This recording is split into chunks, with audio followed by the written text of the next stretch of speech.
إن هذه تذكرة فمن شاء اتخذ إلى ربه سبيلا.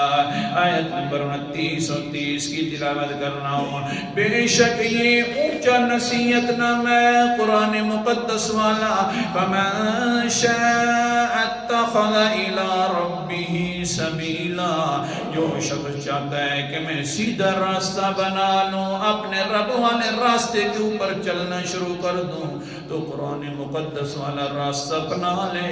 یہ سیدھا اللہ تعالیٰ کی طرف جاتا ہے. اللہ جی جاتا ہے, ٹھیک ہے اپنا لیں.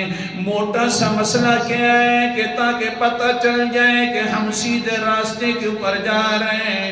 وہ تو قیامت والے دن ملاقات ہوگی. اللہ ہم تیری واہ واہ کر کے زیارت کریں گے. اللہ جی آج کل تو ہر کوئی کہتا ہے سیدھا راستہ ہمارا ہے.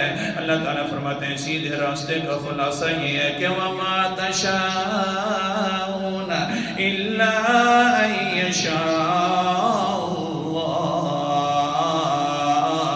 او لوگو تم جتنی چاہو فیصلے کر لو, جتنی چاہو تدبیریں کر لو, تمہاری تدبیروں سے تمہاری چاہتوں سے کچھ نہیں ہوتا. ہوتا وہی ہے جو اللہ چاہتا ہے.